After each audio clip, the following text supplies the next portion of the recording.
Hello बच्चों। चलो आज फिर से स्वागत है सभी का अपनी इस केमिस्ट्री क्लास में।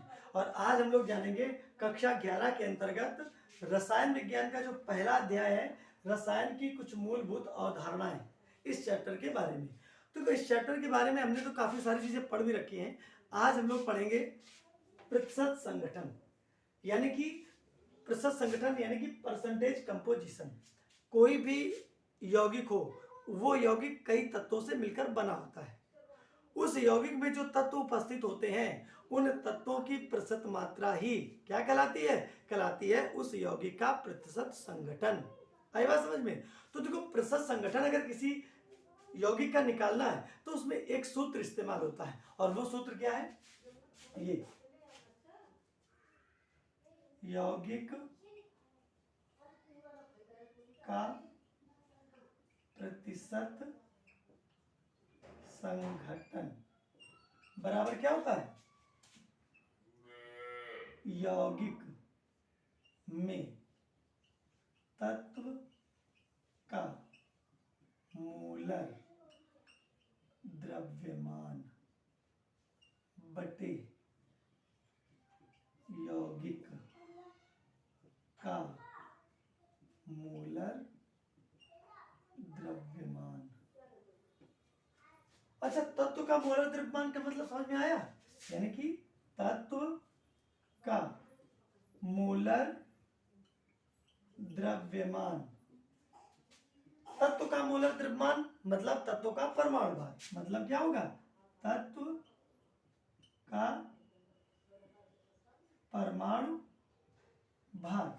और अगर दिया गया है यौगिक का मोलर द्रव्यमान,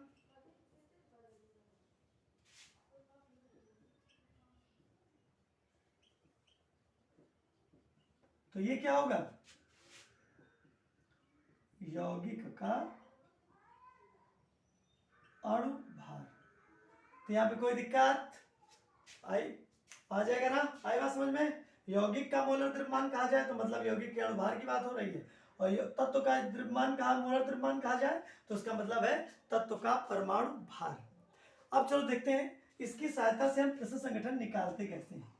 जैसे कि यौगिक दिया गया है हमारे पास, जैसे हमारे दिया गया है ये CO2, CO2 का प्रतिशत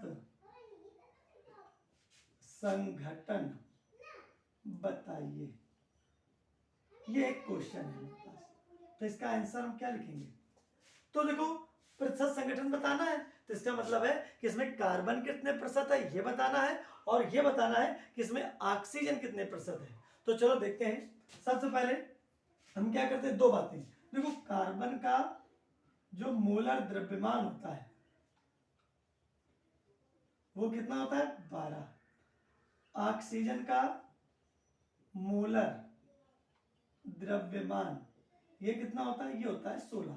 अगर हम CO2 का मोलर द्रव्यमान निकालें तो CO2 का मोलर द्रव्यमान बराबर कार्बन का हो गया 12 और 2 गुणा ऑक्सीजन का हो गया 16। तो कितना आ गया? 12 प्लस 16 दूनी 32, यानी कि 44। ठीक, इतना तो हमको पता होना चाहिए कि भाई सभी इसमें दो तत्व हैं, कार्बन और ऑक्सीजन, तो इनका परमाणु भार यानी कि मोलर द्रव्यमान है कितना, ये हमको पता होना चाहिए। दूसरी चीज, CO2 का मोलर द्रव्यमान। मोलर द्रव्यमान मतलब CO2 का अणु भार। तो अणु भार कितना होगा? कार्बन का होता है 12 और प्लस 2 ऑक्सीजन है, तो 2 गुणा ऑक्सीजन का होता है 16, तो 16 दूनी 32, तो 12 प्लस 32 यानी कि 44। आई बात समझ में?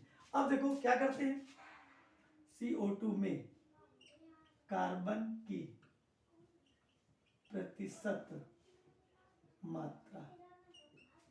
तो कार्बन की प्रतिशत मात्रा, तो कार्बन का मोलर द्रव्यमान क्या हो जाएगा?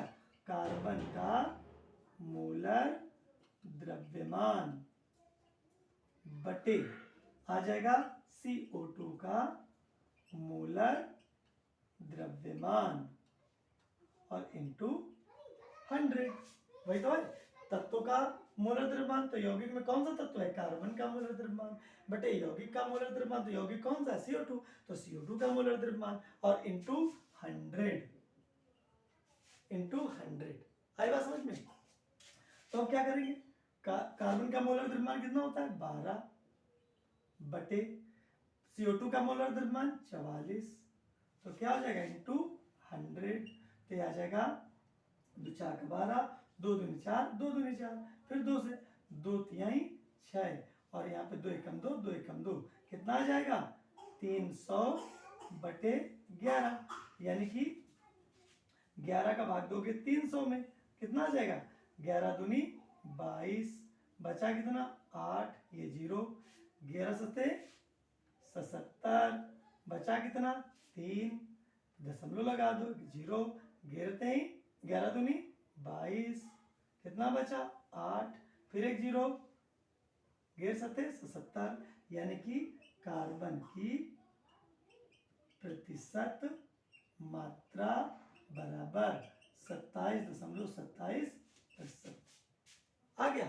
अब क्या निकालना है, अब ऑक्सीजन बचा, तो ऑक्सीजन की प्रतिशत मात्रा निकाल लेते हैं। तो CO2 में ऑक्सीजन की प्रतिशत मात्रा, तो क्या हो जाएगा, अब देखो कितने ऑक्सीजन है 2, 2 गुणा क्या हो जाएगा ऑक्सीजन का मोलर द्रव्यमान बटे CO2 का मोलर द्रव्यमान,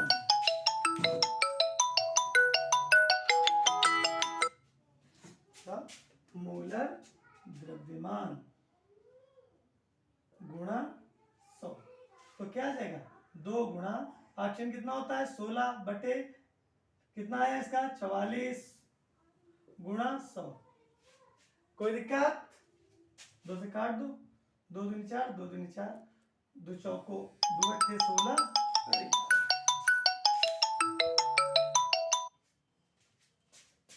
क्या आ गया 2 अट्ठे 16, और कितना आ जाएगा 2 एकम 2, 2 एकम 2, यानी कि 800 बटे 11, अब 11 का भाग दोगे, अगर 11 का भाग दोगे 800 में, तो कितना आ जाएगा 11 से 11 सत्ते 77, बचा कितना 3, ये आ गया 0, 11 दूनी 22, बचा कितना 8, फिर दशमलव 0, 11 सत्ते 77, फिर बचा कितना 3, फिर एक 0, 11 क्या जाए 11 दूनी 22, यानी कि ऑक्सीजन की प्रतिशत मात्रा बराबर कितनी आ जाएगी, आ जाएगी 72.72%। अब दोनों को अगर जोड़ दो तो 100 आना चाहिए, 72 और ये 27.27, ये लगभग कितना होना चाहिए बराबर आना चाहिए। तो अब यहाँ पे लिख सकते हैं, यहाँ पे साइड में लिखे दे रहे CO2 का प्रतिशत संघटन कितना हो जाएगा, यहाँ पे आ जाएगा कार्बन बराबर कितना आ गया 27.27%, कामा, और ऑक्सीजन का परसेंटेज कितना हो जाएगा, ये आ जाएगा 72.72, तो ये आ गया संघटन। तो कोई दिक्कत, अब यहाँ पे से क्वेश्चन और पूछ ले कि भाई ये बताओ H2SO4 में सल्फर की प्रतिशत मात्रा बताइए। तो क्या करेंगे, तो यहाँ पे इसका सॉल्यूशन क्या होगा, सेम वैसा ही, क्या सल्फर की प्रतिशत मात्रा बराबर सल्फर का मोलर द्रव्यमान बटे H2SO4 का मोलर द्रव्यमान इंटू 100। कोई दिक्कत, तो अब यहाँ पे क्या करेंगे, सल्फर का मोलर द्रव्यमान कितना होता है 32, H2SO4 का मोलर द्रव्यमान निकाल लोगे, 2 गुणा हाइड्रोजन का होता है 1 प्लस सल्फर का 32 प्लस 4 इंटू ऑक्सीजन का होता है 16, यहाँ पे आ जाए 2 प्लस 32 प्लस 16 चौको 64, बराबर कितना आ जाएगा 98, तो यहाँ पे आ गया 98 इंटू 100। कोई दिक्कत? तो क्या करेंगे, काट दो इसको, 2 चौको 8, 2 नहीं 18, 2 एकम 2, 2 छाका 12, ये कितना आ जाएगा 1600 बटे 49। तो यहाँ पे क्या करेंगे, 49 का भाग दे दो 1600 में, तो क्या आ जाएगा, यहाँ पे कितनी बार जाएगा, ये जाएगा 3 बार, 3 और 27 और 3 चौको 12, 13, 14, यहाँ पे आ गया 3, यहाँ पे 5 में 4 गया 1 और ये आ गया 0। अब कितनी बार जाने वाला है, 2 बार जाएगा, 2 नहीं 18, 2 चौको 8 और 1 9, 10 में 2 और यहाँ पे बचा 12, 12 में 9 गया 3। अब क्या करेंगे, दशमलव लगा देंगे, एक 0 बढ़ा देंगे, 0 बढ़ा देंगे, कितनी बार जाने वाला है, ये आ जाएगा लगभग 6 बार जाएगा, 6 9 54 और ये 6 चौक 24, 25 26 27 28 29 और ये आ गया 10 में 4 गया 6, 11 में 9 गया 2। फिर क्या करेंगे, एक 0 बढ़ा सकते हैं, तो लगभग 5 बार जाएगा, तो आ गया 5 9 45, 5 को 20, 20 4 24, मतलब बस यहाँ से छोड़ देते हैं, तो कितना आ जाएगा 32.65%। आई बात समझ में? तो यहाँ पे हम लिख सकते हैं, क्या लिख सकते हैं, यहाँ पे लिखते हैं H2SO4 में सल्फर की प्रतिशत मात्रा बराबर कितना आ जाएगा 32.65%। ये हो गया तुम्हारा आंसर। तो आई बात समझ में? कोई भी यौगिक हो उसमें उपस्थित जो तत्व होते हैं उन तत्वों की प्रतिशत मात्रा ही उसका प्रतिशत संगठन कहलाती है। कोई भी यौगिक दिया गया हो उसका अगर प्रतिशत संगठन पूछा गया है तो क्या मतलब है, उसमें जितने तत्व हैं उनकी प्रतिशत मात्रा निकाल के बता दो। तो जैसे CO2 लिया तो CO2 का जैसे हमने परमाणु भार में पता है, CO2 का मोलर द्रव्यमान पता है, तो बस ये सूत्र लगाना है, CO2 की में कार्बन की प्रतिशत मात्रा ये निकाल ली और CO2 में ऑक्सीजन की प्रतिशत मात्रा ये निकाल ली और लास्ट में क्या लिख दिया, लास्ट में लिख दिया कि CO2 में CO2 का प्रतिशत संगठन बराबर कार्बन इतने प्रतिशत, ऑक्सीजन इतने प्रतिशत। है बात समझ में?